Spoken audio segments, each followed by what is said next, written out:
Welcome back, students. Now we are going to discuss another new topic, that is PERT.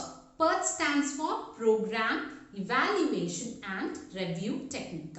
So in the earlier video we have discussed what network analysis is, isn't it?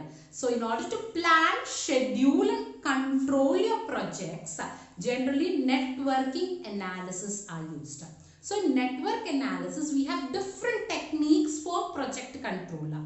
So the two main widely used technique is PERT as well as CPM. So today we are going to discuss what PERT is. Okay, so PERT stands for Program, Evaluation and Review Technique. I am repeating it. PERT stands for Program, Evaluation and Review Technique. And this method was first developed in the US Navy in the year 1957-58. So where this method can be applied? So generally in all the projects you cannot estimate the activity time. Activity time may be uncertain, it cannot be estimated. Under such circumstances you cannot plan, schedule or control your projects. So under such circumstances PERT technique is used. Okay, I am repeating it. When the activity time of the project is uncertain, that is when you cannot determine the time of your completion of your project, then under such circumstances, in order to plan, control and schedule your projects, the network technique which is used is known as PERT, that is Program, Evaluation and Review Technique. Let me give you an examples of applications where PERT is used. So PERT is used in defense projects and PERT is used in research and development projects. PERT is used in flyovers, dams, constructing multi-story buildings. So let me give you an example. So if you want to construct a flyover, you cannot say that my flyover constructions will get over by 31st May of this month. Okay, you cannot definitely ascertain the time, isn't it? So when you cannot ascertain the time of your project, completing the time of your project, then the technique which is used is termed as PERT. Clear? So under PERT, as we use PERT for projects where time cannot be estimates. So there are three time estimates which are used in PERT in order to find out the expected time. So the three time estimates used in PERT is, the first one is optimistic time.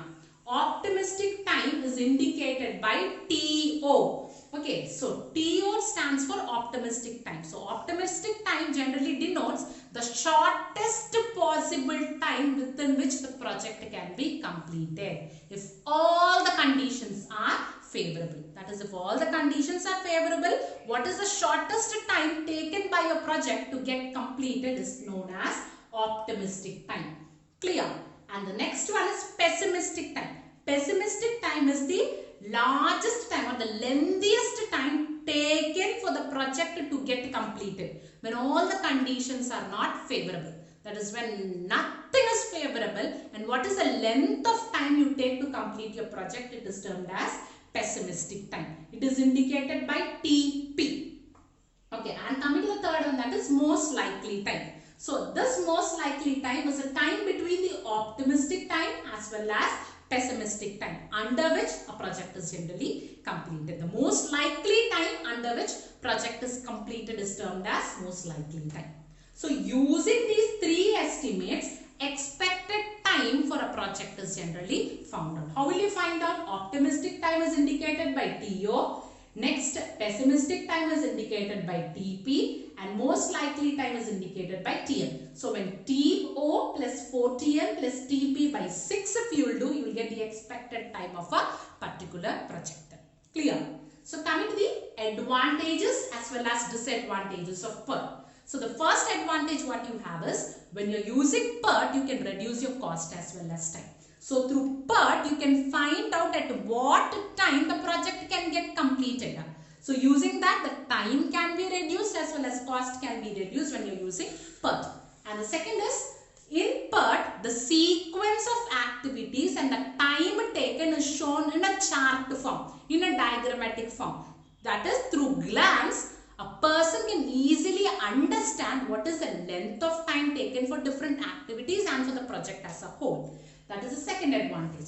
And the third one is improved estimates. Time estimates are generally given through PERT, because on the basis of 3 time estimates, expected time is generally calculated. Therefore, the time estimates what it gives is generally improved. And the fourth one is effective control. So you can know the length of time taken in order to complete a project, uncertain even project. Therefore, effective control is possible. And coming to the disadvantages, okay, this project method or this networking technique cannot be used when projects are subject to change. That is, when there is frequent change in the project. Under such circumstances, this PERT technique cannot be used to ascertain the time. And the second one is, it emphasizes mostly on time. Even though it says that cost can also be reduced, but the most emphasis of PERT is, it generally tells the time which is taken for a project to get completed. Okay, the time taken for projects to get completed is generally shown, but not the cost. That is the second limitation. And the third limitation is, there may be errors in time estimate, because on the basis of optimistic time, pessimistic time and mostly likely time, time estimates are generally found out. That is, expected time is found out. There may be certain errors when time is calculated like this. That is the third disadvantage. And last disadvantage is, clear logical network is difficult. That is, here the logical relationship cannot be established in a correct manner when you are using PERT. So these are the advantages as well as disadvantages. And now coming to the steps, how you have to implement PERT for knowing the time of your project. So the first one is, activities are arranged in logical sequence. That is, what are the different work which is related to your project? All the work should be arranged in logical manner. And the next step is, network diagram is drawn. So network diagram is a diagram which shows the interrelationship between different activities. So that interrelationship between different activities have to be drawn.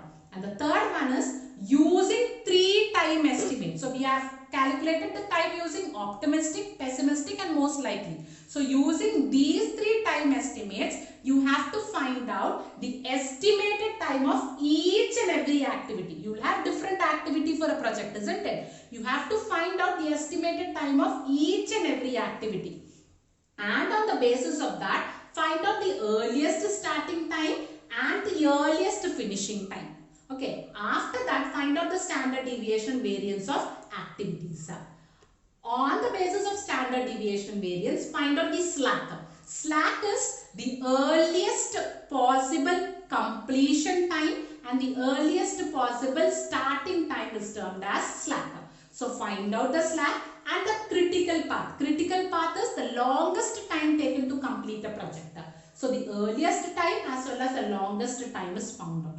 On the basis of slack and critical path, the total project duration is generally found out. Clear? So first, activities are arranged in logical sequence. Next, the interrelationship between activities are drawn in the form of a diagram. Then next, for each activity, the expected time is found out using 3 estimates. And on the basis of that, the starting time as well as the finishing time of the activity are computed.